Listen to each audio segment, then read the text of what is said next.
Yung mga dala-dalaga ngayon at kababayan mga kaibigan, today is the International Women's Day. Kaya mga kaibigan, bilang gusto kong magluho, meron po akong panauhin dito.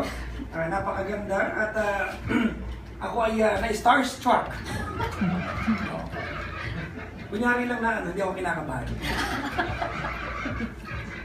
Kasama ko mga kaibigan sa ating booth ngayon ay si tawagin na lang muna kita Miss Lisa Ontiveros. Magandang gabi po sa inyo. Magandang gabi po, Papa Jack. At sa lahat po ng mga nakikinig sa inyo ngayong gabi. Ang pangit na Kahit po yung... tawag sa akin.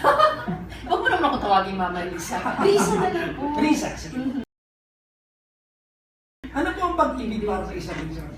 Ang pag-ibig? Oh my God! Diretso eh. Oras na ba? Wala pang ibang minuto. What is love?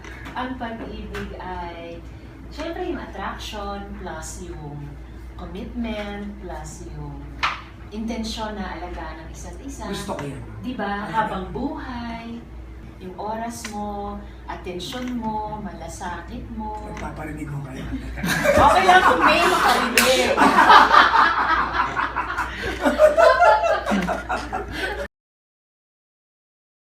Ilan taon po kayo may nagka-crush na? Ako? Ay, naku. Ako po grade 4, 10 taon Ganon. lang ako. Oh, yeah, siguro mga ganong age din ako. Preteen for sure. Hindi ko po kasi maganda. Maganda kasi yung lapis niya. Hinihirap ko. Ayun. Buti yung eraser pa ba mo? Paano po halimbawa ang buntis na? Oh my God. At saka grabe, ang nangyayari sa masyado marami. 1 out of 10 What can you teenage do for girls, teenage parents na. Unang-una, kausapin, bigyan ng moral support, maintindihan yung nangyari. Huwag mahulog lang sa guilt at self-blame, negative na mga ideya o pakiramdam tungkol sa napakabigat naman talaga ang nangyari sa kanya. At para sa akin bilang isang magulang, suportahan talaga ng makapag-desisyon na magpatuloy sa pag-aaral.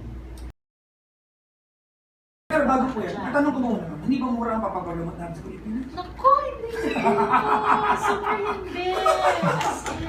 Hindi po. No. Grabe, ang out-of-pocket expenses ng Pinoy para sa health services, pinakamabigat, hindi pa nga sa pagpapa-ospital sa gamot at saka sa laboratory exams. 60+% ng out-of-pocket expenses para lang sa dalawang gastusin iyon. So hindi ka pa ba nakapagpa-confine sa ospital, grabe na ang gastos. Lalo na kung hindi mo alam na may options ka, halimbawa sa pagbili ng gamot. Ang inyo pong nilalaukan sa Timpalak sa darating na Mayo ay para sa posisyong... Opo. Para sa pagkasenador. Ayun.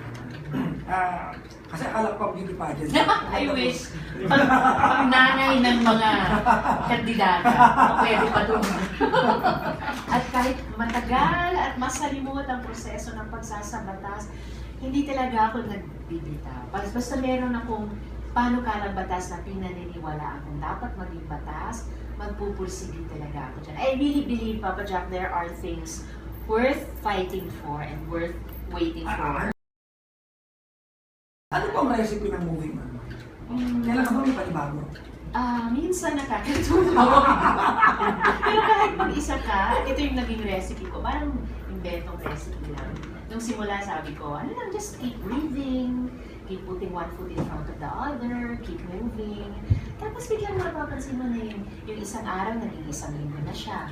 Yung linggo, naging buwan na siya.